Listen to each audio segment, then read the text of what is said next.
Hey guys, Valerie V again, still road tripping, and this time, in 1 second, you are going to get to hear our interview with John Webb. John has been somebody I've known for many, many years. He's been a social worker in the home healthcare industry for a long time, and he has a product I know you're going to want to know about, and he tells us about his successes and how he manages to run a successful business. So here you go.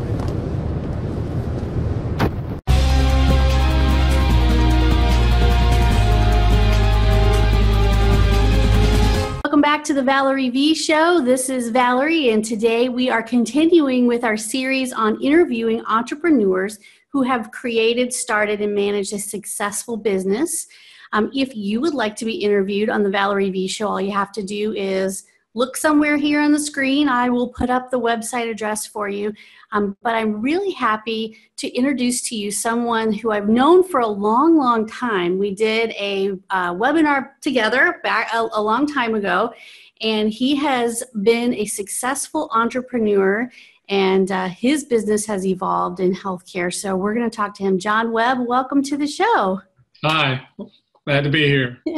It's good to see you again. And so why don't we do this? Why don't you tell us the name of your business, where you're located, and how long you've been in business? All right. Well, the name of the business is Medication Call Reminder. We're located in Tampa Bay, or Tampa in particular, and have been in operation with this level of service for the past 2.5, 3 years. Which are this overall, about 2.5 years to date. Yeah. And before that, you've had different, like you said, we were talking earlier, you had different iterations of the business, and this one for about 2.5 years. And there's nothing I love more than something that can help seniors stay at home. So this is not exactly home health care, but it's a form of care that helps people, have those medication reminders. So what spurred you to get into this line of work? Well, I've been actually involved in home care as a social worker by training for a number of years. Working, as a home care social worker, I was talking with members in the home, and really one of the responsibilities was just to kind of ask the basic questions: how are you doing with, your medications? And oftentimes it was a challenge for them just to kind of either recall their medications, and often even when I asked the question, well, let's say over the past 2 weeks, has there been an occasion where you've forgotten to take your medication? And more often than not, they've said, yes, I've forgotten. So that struck me. And then combined with that experience, it was more of a personal experience I had when I was a long distance caregiver. My mother, whom I was in conversation with, I was just saying, well, Mom, how are things going? And she was saying, well, I'm having some problems, just remembering to take my medication. So again, as a dutiful son, I said, well, Mom, I think I can help you with that. I basically had some experience as well with IVR or voice technology. So I set up a simple reminder where she would get a call in the morning, and the call basically would say, this call is reminding you to take your morning medication. So a couple of days later, or a few weeks later, I followed up, and I was just saying, well, Mom, what do you think? And she says, oh, I really like it when that nice lady calls to remind me to take my morning medication. So it was unbeknownst to her that it was an automated call, but it signified to me that how important it was for her to get that call on a regular daily basis. So I combined with my experience in home care, and again, always being the entrepreneur, the idea simply occurred, there's a greater application for this level of service. So that really kind of led me into the development of Medication Call Reminder. Well, that is awesome. And, many times our personal experiences are what do drive us to be in the businesses that we're in. And there's no better experience than really having, something touch your life and having come up with a solution for that problem. It happens a lot. And it gives us more passion for what we're doing too, when we know how well it can help. So tell us one or two things that you believe is helping or helped make your business a success. Well, it kind of begins, as you're just saying, with a passion, driven in the manner in which I said I felt there was a need, but then it became of equal importance to go out and kind of do some research and make sure there was a market for the service. And so that was really the development of a business plan. I found that to be extremely helpful because it really provided even more of an objective review of the process. In addition, I was fortunate enough to actually participate with AARP. They have a caregiver accelerator program in this area. So I went through that process, and there was opportunity to refine, the plan. And since that time, it's really been the process of reviewing the plan, because as much as you start off with the great kind of expectations and looking at, what you think the market is, things shift, and you always constantly have to kind of go back and review and adjust. So that's kind of how it's been since starting Medication Quality Monitor. Yeah, and I honestly, I think that as we go, we're always kind of revising, relooking, adding this, taking away that because it wasn't needed.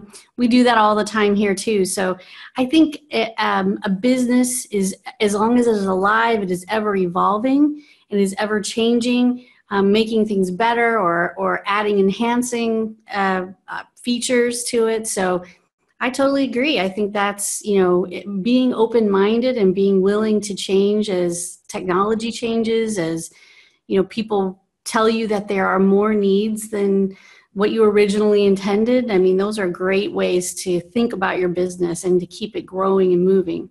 So if you are speaking to a new startup today, and it could be a startup in home health care or home care, it could be just somebody in the healthcare field or working with seniors, what would be your best advice? Well, I think, as I indicated from the beginning, you have to be true to who you are and what is your purpose and or your mission. Because there are going to be challenges, there are going to be clearly a lot of obstacles. One of the things that I'm reminded of is that as much as you may have anticipated it was going to take maybe a year, 2 years, maybe 6 months, whatever, double it, sometimes triple it, because it just takes a lot longer. And underlying that is just to have the patience. But clearly, as I said, if you start off with the idea this is something which is needed, that'll help you to kind of weather, that storm. But also know your market. You have to really have done some analysis of the market. You have to really kind of see where you fit in, to what level you can even maybe go in terms of a niche market.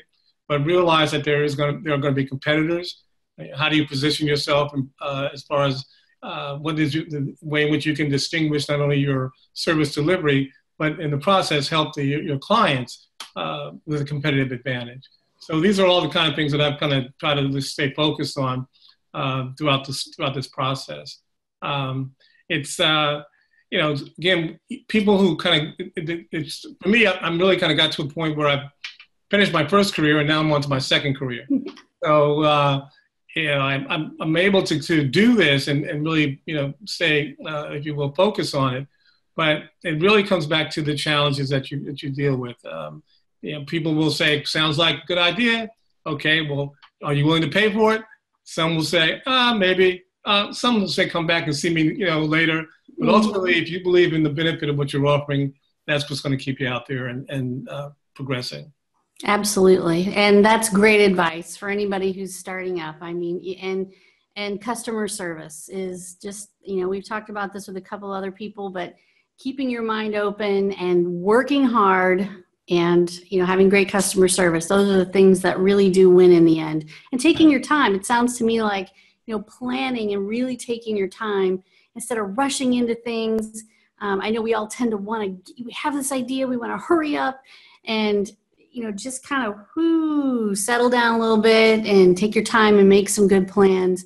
Even second careers, I think so many of us, do something for 20, 30 years. And then whether we're in retirement age or not, we kind of want a second career. We want something else that keeps us busy, keeps our mind busy and helps others. So you are a testament to all of that. So thank you very much.